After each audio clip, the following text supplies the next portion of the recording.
Hey folks, so today we will continue our journey to the self-sovereign identity as usually, and I already have quite detailed screening video about the verifiable credentials and what it's mean, what the anatomy of the verifiable credentials. So today I want to give you a bit more in this topic.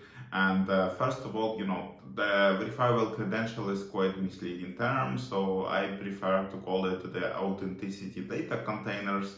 So because it's what we have data and we have some surrounding that allow us to verify that this data was issued with the guy who actually signed the payload.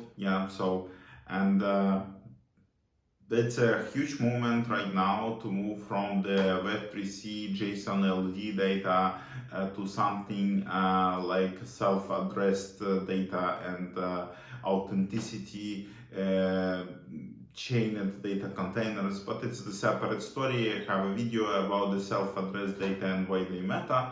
But what I want to talk today about the wallet and credentials, like the decentralized distributed semantic database. Because if we will take a look to the history of the self-sovereign identity and the verifiable credentials, it was the community that was focused on the linked data, and they create the human readable but quite robust format, the json-ld. And json-ld gives you the possibility to create the semantic data, and the main idea of the semantic data that together with the data you set the meaning of the data and turn the internet with the help of this meaning and context metadata to the global searchable network of the data. So a lot of work was done in the RDF community, a lot of work was done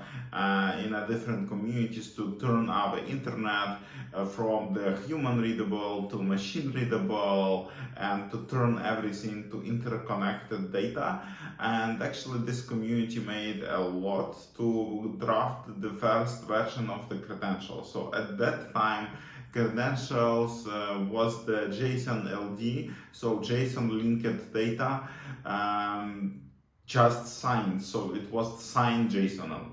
So if you want to understand the verifiable credentials better, I really recommend you to take a look to the video that I will leave on the comment to my video about what the json-ld is, how the linked data work. But just in 2 words, that we have the graph of triplets with the subject, predicate and object, and you could create the interconnection between this and triplets. So imagine that even your day-to-day credential with some data is the graph of the data. What I mean, then you have a separate graph that describes the credential subject and some relations between the data inside the credential subject, and you have the issuer that is a link to yet another graph of the data that form the information about the issuer and his signature. So these 2 data graphs connected in a bigger graph, and in the same time these graphs could contain the link to some other data or some other credentials that give you a bit more context about this data. For example, if you have a revocable credential, you have a graph that describes the revocation list that contain the link to the revocation list itself. And it's quite powerful because if your credential is the data graph, this data graph, the json-ld, have this feature that we turn the data to machine readable data. So we could do the expansion, and then we have some kind of key value format that have the strictly identifiable data contexts together with the data type, together with the data value. So it's mean that our data it's a bit more shapeless, so you could apply different context to different shape of data, but make this data machine readable. So as a result, your wallet it's more the database, the searchable database of the interconnected data that could integrate themselves to the bigger information space, the bigger distributed database. So it was the main idea of the semantic data, yeah, that you could have completely decentralized data that together form the information network.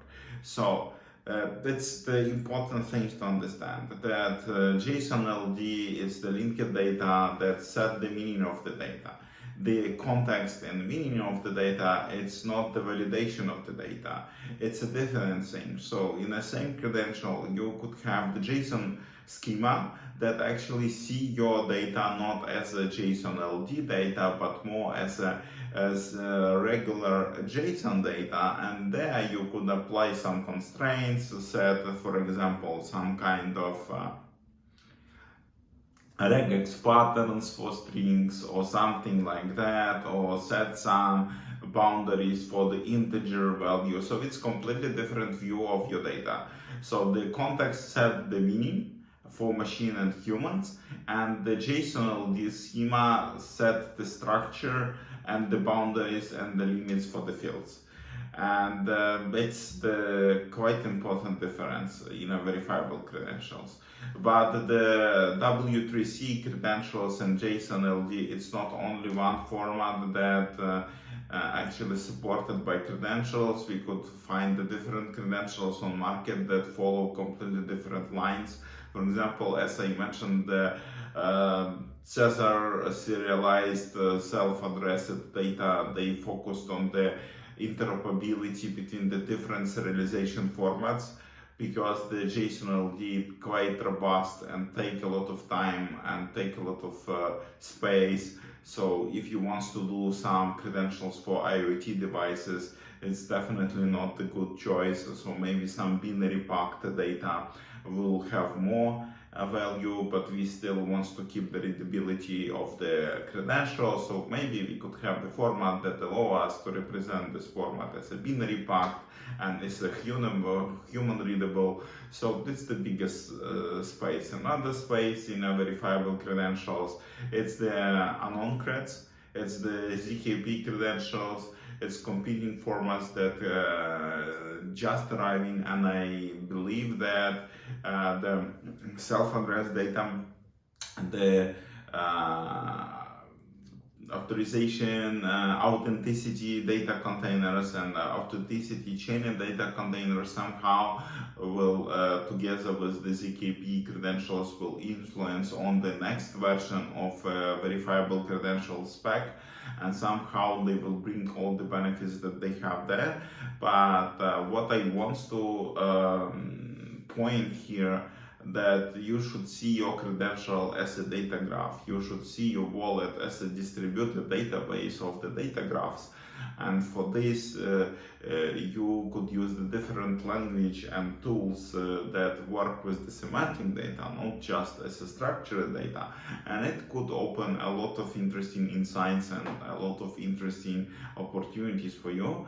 So I will put more examples in my Medium article that I will connect to this video and integrate this video to my Medium blog.